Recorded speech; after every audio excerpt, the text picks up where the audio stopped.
नमस्कार, मैं हूं मृत्युंजय कुमार झा और अगले आधे घंटे तक कमोडिटी मार्केट पर सबसे बड़ी कवरेज जारी है। हम आपको बताएंगे कि आज के बाजार का मूड माहौल कैसा है, कहां पर आपके लिए कमाई के मौके बन सकते हैं, खबरें कौन कौन सी हैं और उसका इम्पैक्ट मार्केट में होगा क्या। और आज की चर्चा में हमारे साथ मेहमानों का एक खास पैनल है। हमारे साथ हैं भाविक पटेल, ट्रेडबुल्स के, बीरेन वकील हैं पैराडाइम कमोडिटी के, और पुखराज चोपड़ा हैं एग्रीकल्चर एक्सपर्ट। आप तीनों का बहुत बहुत स्वागत है। और बुलेटिन में आगे हम आपको दिखाएंगे मूंगफली पर एक ग्राउंड रिपोर्ट भी, कि मूंगफली की खेती कैसी है, मंडियों में मूंगफली का भाव कैसा है और उस भाव से किसान कितने संतुष्ट हैं, ये सब भी हम दिखाएंगे आपको। लेकिन चर्चा की शुरुआत गोल्ड के साथ, क्योंकि गोल्ड का मार्केट तेजी से बढ़ा है और 300 रुपये से ज़्यादा की तेज़ी के साथ इस वक्त MCX पर गोल्ड 60,400 के आसपास है। तो बीरेन जी, आप जरा बताएं, क्या सर आपको भी लगता है कि गोल्ड अब छुट्टी से लौट आया है, अब ये एक्शन और बढ़ने वाला है? जी, ऐसा लग रहा है कि कल का जो सॉफ्ट डेटा आया CPI का, आज भी अगर PPI सॉफ्ट डेटा आता है तो हम यहाँ से और गुंजाइश में भी $2,000 तक शायद 2-3 दिनों में देखेंगे। काफ़ी अच्छा सेटअप है सभी रिस्क ऑन कमोडिटीज़ में, क्योंकि डॉलर इंडेक्स काफ़ी गिरा है, तो मेरा रुझान पॉजिटिव है अभी। अच्छा, पॉजिटिव है। तो पटेल साहब, आप जरा बताइए कि बीरेन जी पॉजिटिव हैं गोल्ड में, तो ट्रेडिंग के लिए क्या ये भाव ठीक है, बाइंग करनी चाहिए इस भाव पर? अगर मृत्युंजय जी जी जरूर से, अगर थोड़ा भी करेक्शन आता है तो बाय कर सकते हैं, क्योंकि कल का जो यूएस का CPI जो महंगाई का डेटा आया वो सॉफ्ट आया। उसके बाद अगर हम ब्रिटेन का देखें तो उसका भी सॉफ्ट आया। तो मतलब पूरे वर्ल्ड में अगर देखें तो सॉफ्ट डेटा आ रहा है, तो वो एक अच्छा है। तो उसकी वजह से गोल्ड सिल्वर में तेजी देखने को मिल सकती है। मुझे भी लग रहा है 1 से 2 दिन में $2,000 के करीब आ सकता है। और इंट्राडे अगर किसी को बाय करना है तो 60,300 पे बाय कर सकते हैं, 60,600 के टारगेट के लिए। और इंट्राडे स्टॉप लॉस रख सकते हैं 60,180 का। ओके, ठीक है। तो इस पर आप नज़र रखिए कि आपको गोल्ड में करना क्या है। चांदी पर आपका व्यू बीरेन जी, सिल्वर में क्या लगता है आपको? सिल्वर में भी टेम्पररी अपसाइड दिख रही है, क्योंकि चाइना का काफ़ी स्ट्रॉन्ग स्टिमुलस है। शायद एक और भी रेट कट वहाँ आएगा, RRR कट, रेशियो कट। और मेटल में भी थोड़ा टर्न अराउंड है सभी, स्पेशली जिंक, कॉपर, उसमें तो गोल्ड की तेजी का भी फायदा मिलेगा और सोने की तेजी का, सोना की और मेटल की दोनों की तेजी का फायदा सिल्वर को शायद मिलना चाहिए। तो यहाँ भी थोड़ा रनअप दिख रहा है, बट मैं प्रेफरेबली गोल्ड ज़्यादा, ये लो रिस्क, मैं उस पर ज़्यादा फोकस करूँगा। अच्छा जी, ओके, ठीक है। तो ये राय आपकी हो गई सिल्वर के ऊपर। टेक्निकल चार्ट पर भाविक जी, अभी आपको चांदी का मार्केट कैसा दिख रहा है, क्या करना चाहिए? देखिए, टेक्निकल अभी भी पॉजिटिव ही लग रहा है। अच्छी खासी हमने रिकवरी भी देखी और आज के दिन अगर देखें तो कोई भी करेक्शन नहीं आ रहा है। शायद शाम के सत्र में यूएस मार्केट जब ओपन होगा तो मुझे लग रहा है और भी ऊपर जाएगा। तो इंट्राडे भी 72,000 पे बाय कर सकते हैं, 72,800 के टारगेट के लिए। और इंट्राडे स्टॉप लॉस रख सकते हैं 71,700 का।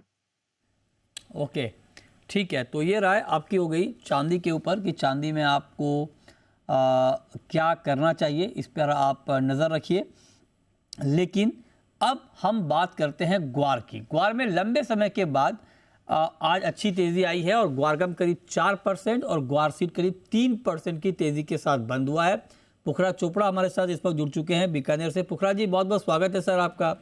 जी धन्यवाद। और आज देखिए, विराट कोहली ने वो शानदार पारी खेली है, सचिन का रिकॉर्ड तोड़ा है। क्या ग्वार उसी का इंतजार कर रहा था? ग्वार भी लंबे समय के बाद आज बहुत जबरदस्त फॉर्म में दिखा है सर। हाँ मृत्युंजय जी, ये ग्वार भी ये चाहता था कि आप बीकानेर जैसे बरानी एरिया में आकर अच्छा, ग्वार को अपनी नजर से देखें, तब इसकी नजर उतरे। तो आपका जो लास्ट शो हुआ था ग्वार की, धरातल की खबर, जमीनी खबर, उसके बाद से आज सुबह से ही ऐसा नजर आ रहा था कि ग्वार में अब आज थोड़ी मजबूती दिख रही है, पर 4% का सर्किट लग जाएगा गम में, ऐसा नहीं दिख रहा था। तो सर्किट में ही बंद हुआ है, तो ये आगे और भी तेज रहेगा। जो आपकी ग्राउंड रिपोर्ट आई थी उससे लोगों में ये पता लगा लोगों में कि हकीकत में फसल कैसी है और लोग किस तरह की फसल बता रहे हैं। तो इसके लिए तो जी विद्युत बधाई का पात्र है कि उसने जमीनी हकीकत बताई, तो लोगों में थोड़ी जागरूकता आई कि भाई इस ओर भी देखा जाए, जीरा हल्दी धनिया बहुत हो गया, अब इस ओर भी थोड़ा देख ले। वैसे भाविक पटेल जी, वीरेंद्र वकील जी दोनों आपके साथ हैं, ये सोना चांदी बता रहे हैं, तो उसके साथ साथ थोड़ा गवार के भी बताते रहे तो ठीक ठीक ठीक लगेगा। जमीनी हकीकत तो आप बता ही रहे हैं सर, और ये बात बिल्कुल आपने ठीक कही, और आप चूंकि हमारे साथ थे उस रिपोर्टिंग के दौरान, और हमने अलग अलग फार्मर से बात की, मंडी में बात की, खेतों में बात की, और सब जगह एक ही बात आ रही थी कि क्रॉप को बहुत डैमेज है, और जो हकीकत है वो लोगों के सामने आना चाहिए।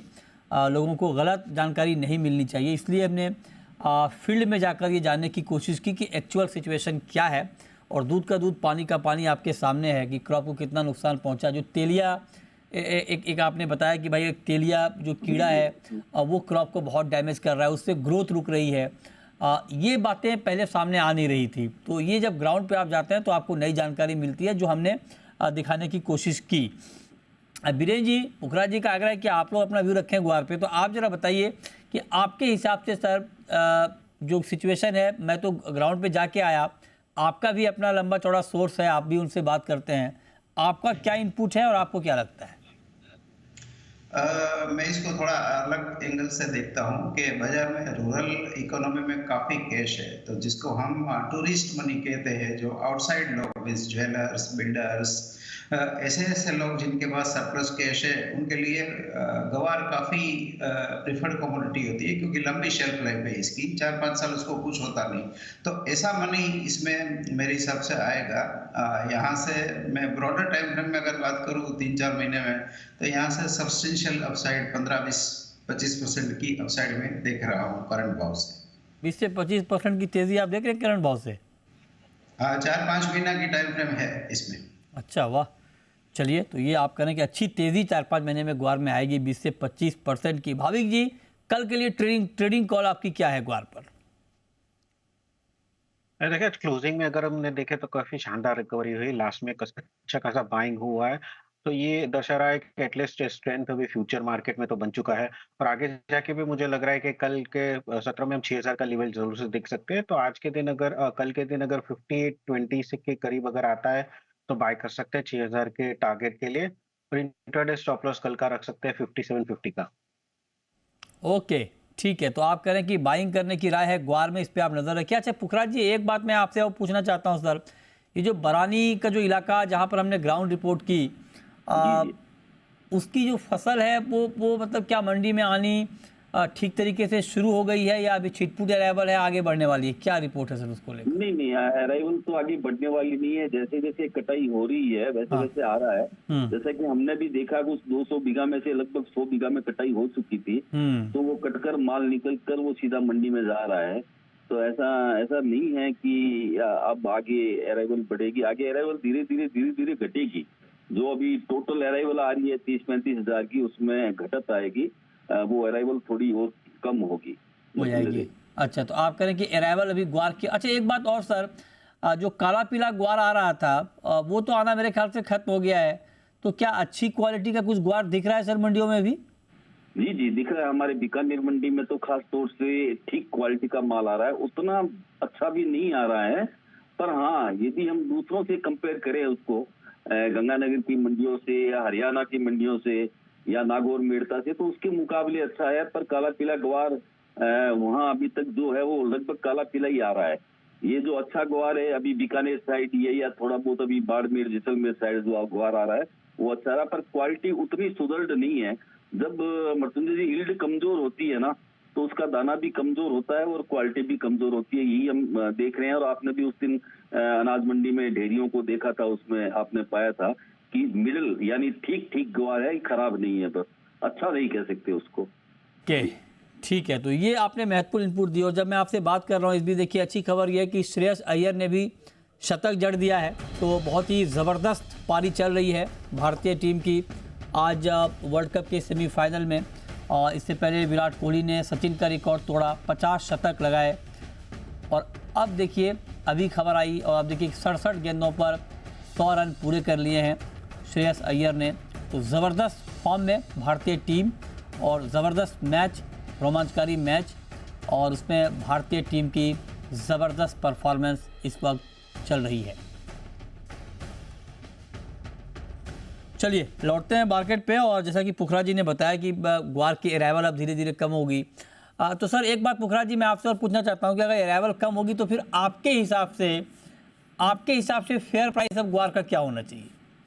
देखिए मृत्युंजय जी, मैं तो ये पहले भी कह रहा था कि ये फेयर प्राइस नहीं है। जिस तरह से 50-52 लाख की फसल है, इसके फेयर प्राइस 6100-6200 रुपए के आसपास होने चाहिए थे, पर हुए नहीं। ये अलग कारण है, मार्केट अपना अलग शो करता है, हमारा सोच खुद का अलग होता है, या कहीं ना कहीं हम रोंग होते हैं। पर इसके फेयर प्राइस है वो 6200 रुपए के आसपास होने चाहिए थे मृत्युंजय जी।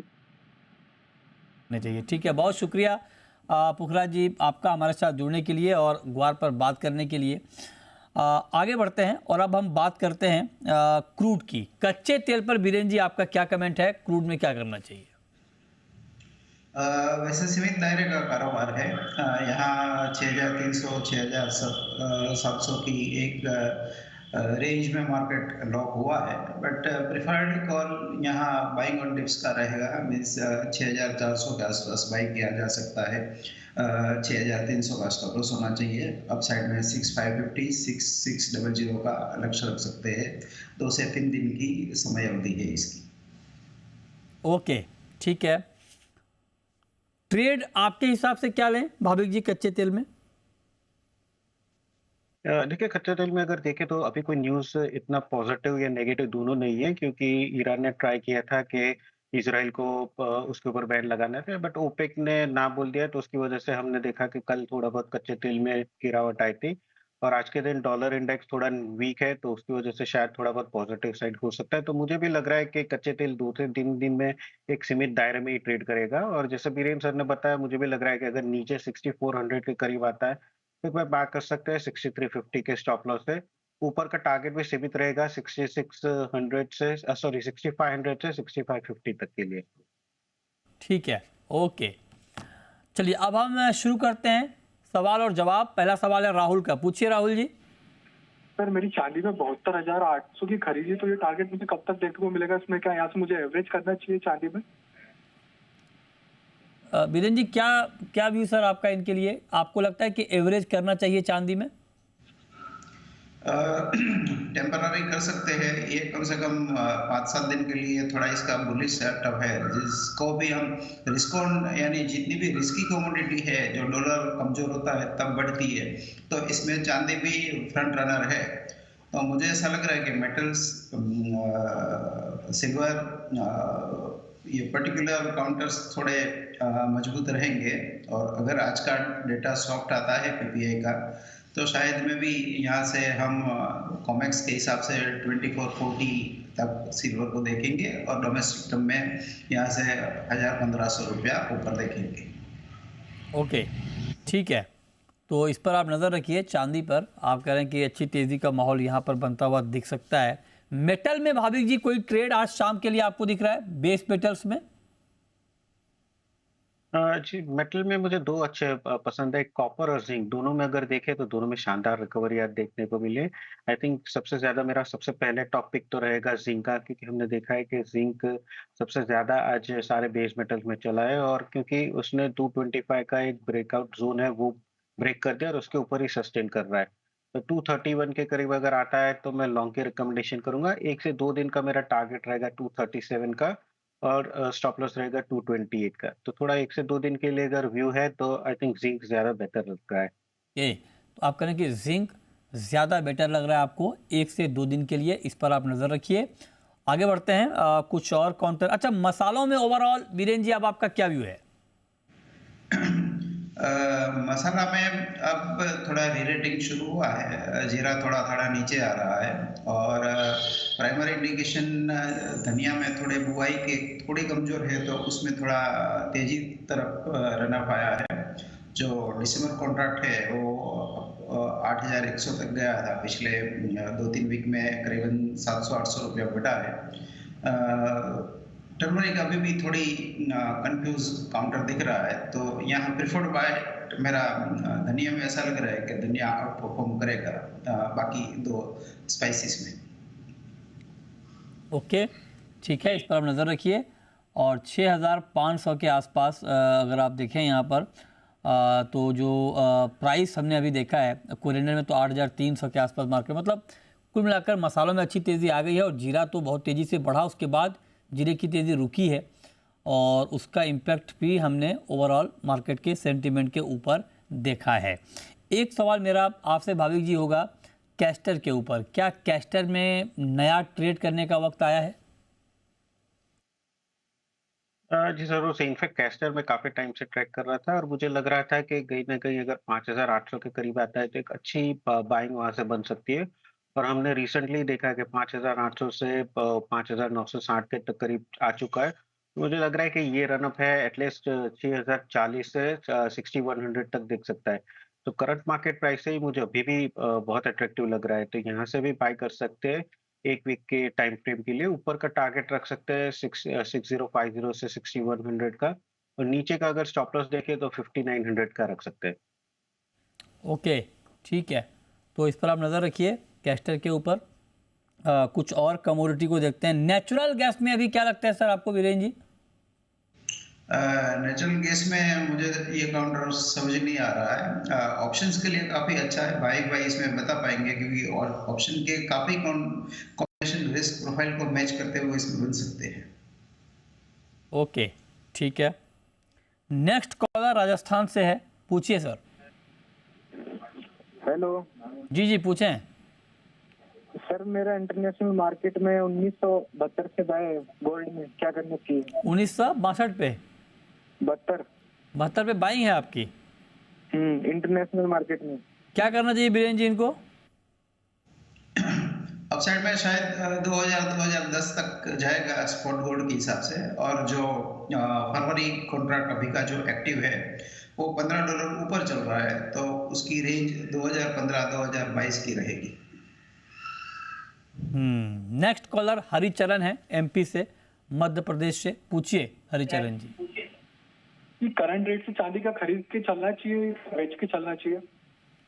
करंट रेट से चांदी खरीद कर चलना चाहिए या बेच कर चलना चाहिए, बताइए भाविक जी। देखिए बेचना तो मुझे अभी भी नहीं लग रहा है, जैसे बीरेन जी ने भी बताया कि आज पीपीआई का डेटा है, और अगर वो कल के जैसे कल महंगाई का डेटा वीक आया था, अगर वो आज पीपीआई का डेटा भी वीक आता है तो सोने और चांदी दोनों में हम तेजी देखने को मिल सकते हैं। और अभी भी अगर देखें तो कोई ओवरबॉट सिचुएशन है नहीं, तो मुझे नहीं लग रहा बेच के जाना चाहिए। इनफैक्ट अगर कोई भी डिप मिलती है तो बाय करना चाहिए। मुझे लग रहा है 72,000 से 72,200 के बीच आते हैं तो बाय कर सकते हैं 71,500 के स्टॉप लॉस से। चलिए, बहुत शुक्रिया भाविक जी आपका, बीरेन जी आपका हमारे साथ जुड़ने के लिए, बताने के लिए शुक्रिया। आप तो आपको हमने शो में किया, लेकिन मैं चाहता हूं कि आप जरा जो अभी रिपोर्ट हम दिखाने वाले हैं देखें।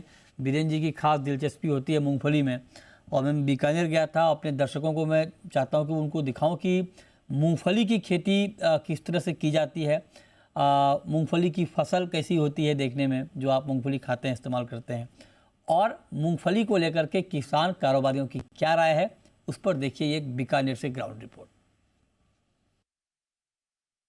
हम आपको ये दिखा रहे हैं कि मूंगफली की फसल इस बार कैसी है, और बीकानेर में इस वक्त मैं मौजूद हूँ, और बीकानेर का इलाका, ये इलाका मूंगफली की खेती के लिए भी बहुत महत्वपूर्ण है। और इस वक्त मैं मूंगफली की खेत में हूँ। जो मूंगफली आप खाते हैं, आपने कभी उसकी फसल पता नहीं देखी है या नहीं देखी है, तो ये हमारा मकसद है कि आपको वो फसल दिखाएं। ये देखिए, ये मूंगफली की फसल है। आप सोच रहे होंगे कि भाई मूंगफली है कहाँ, ये तो सिर्फ पत्ते दिख रहे हैं, मूंगफली है क्या?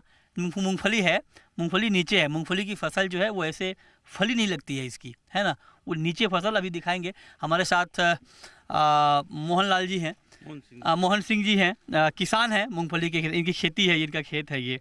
अच्छा, पहले जरा फसल दिखाइए, मूंगफली की फसल है कहाँ? हमें तो पत्ते दिख रहे हैं खाली। हाँ, अच्छा, ये वो नीचे रहता है क्या? ये सारे नीचे रहती है। अच्छा, ऊपर सारे पत्ते नीचे है ना? ये पत्ते तो सारे गायों के काम आ जाते हैं, हाँ। चारे के काम आ जाते हैं। अच्छा, और मूंगफली सारा बाजार में चला जाता है। ये देखिए, यही कच्चा मूंगफली है। अब आप पहचान लिया होगा आपने, है ना? यही मूंगफली आप जब ये पूरा तैयार होकर आपके पास आता है तो वो आप टाइम पास के लिए कई बार बेचा जाता है कि आप मूंगफली खाइए, टाइम पास करिए। वही मूंगफली है। मूंगफली का तेल बनता है ना, ग्राउंडनट ऑयल होता है, और बड़ी मात्रा में हमारे देश में इसकी खेती होती है। अब मोहन जी आप हमें ये बताइए कि कैसी फसल है इस बार की? इस बार बहुत अच्छी फसल है मूंगफली की। लास्ट ईयर से कितना ज़्यादा कम? ज़्यादा है उससे, मतलब 20% ज़्यादा है। इधर 20% ज़्यादा है। ये एक क्रॉस पूरा हर जगह हर जगह अच्छी फसल है। अच्छी तो मतलब पिछले साल से आप कह रहे हैं कि 20% ज़्यादा उत्पादन है ना? ईल्ड कैसी है? ईल्ड बढ़िया है, एकदम बढ़िया है। हाँ। और लास्ट समय में बरसात होगी, इसकी वजह से हाँ। अच्छी फसल है। अच्छा, इस बार जो बारिश कम हुई, 55 दिनों तक पश्चिमी राजस्थान के इलाके में बारिश नहीं हुई, उससे ग्वार को बड़ा नुकसान हुआ, मोठ को भी हुआ, मूंगफली को नहीं हुआ? मूंगफली का तो थोड़ा हुआ है, लेकिन इतना नहीं हुआ, क्योंकि बरसात बीच में जो लास्ट हुई ना वो फुल हो गई। अच्छा। जिस टाइम मूंगफली के दाने लगने होते हैं ना, उस टाइम बरसात हो गई और 4-5 दिन तक चली बरसात, इसकी वजह से अच्छा हो गया। अच्छा हो गया लास्ट में। यार कैसे होता है जरा बताइए। ये तो जैसे मान लीजिए मूंगफली अभी कच्चा निकला, इसके बाद क्या करते हैं इसका? इसका यहाँ से प्रोसेस करके थ्रेशर में से निकाल के मंडी ले जाते हैं सीधा। तो उसका दाना निकाल के ले जाते हैं? नहीं नहीं, या ये वाला। इसको क्या कैसे थ्रेशर में क्या करते हैं? अब ये थ्रेशर तो ये खड़ा पास क्या में, करते हैं थ्रेशर में? थ्रेशर के अंदर ये इसको पहले अच्छा, इसको ब्लेड लगा के उसको सुखा देते हैं। हाँ। फिर ऐसे उठा के थ्रेशर में डाल देंगे। अच्छा। तो चारा एक तरफ निकल जाएगा। अच्छा, ये चारे कम आ जाएगा, गाय का चारा आ जाएगा, ये मूंगफली एक तरफ हो जाएगी। इसको सुखाना पड़ता है क्या मूंगफली? हाँ, 5-4 दिन सुखाना पड़ता है। ऐसे लगा हुआ या निकालने के बाद? नहीं, ऐसे इसको सुखाना पड़ेगा, उसके बाद निकलेगा। अच्छा, तो ये देखिए मूंगफली की कहानी हम आपको दिखा रहे हैं। मूंगफली की खेत में इस वक्त हम हैं और बड़ा इंटरेस्टिंग है। तो अभी हमने आपको दिखाया कैसे ये क्रॉप है। ये कह रहे हैं कि इस बार फसल अच्छी है, लास्ट में जो बारिश हुई उससे फसल को फ़ायदा हुआ और कह रहे हैं कि भाव भी अच्छा मिल जाएगा। तो कुल मिलाकर मूंगफली किसानों को लेकर के राहत की बात यह है कि फसल अच्छी दिख रही है। ये उनके लिए उम्मीद की किरण है, क्योंकि ग्वार में तो बड़ा नुकसान हुआ है, लेकिन मूंगफली में कह रहे हैं कि फसल बहुत अच्छी है। ये है तैयार मूंगफली। हमने आपको खेत में मूंगफली की फसल दिखाई और अब उसके बाद जब फसल तैयार हुई तो ये देखिए मूंगफली की ढेर है और अब ये सूख गया है। अब इसको यहाँ पे मंडी में ले जाया जाएगा और फिर मंडी में इसकी बिक्री होगी और फिर जब बिक्री होगी तो उसके बाद अलग अलग प्रक्रियाओं से गुजर कर फिर आप तक पहुंचेगा। फिर आप इसको अलग अलग तरीके से इस्तेमाल करेंगे। मूंगफली का तेल भी बनता है, आप मूंगफली वैसे भी खाते हैं। तो ये वही मूंगफली है।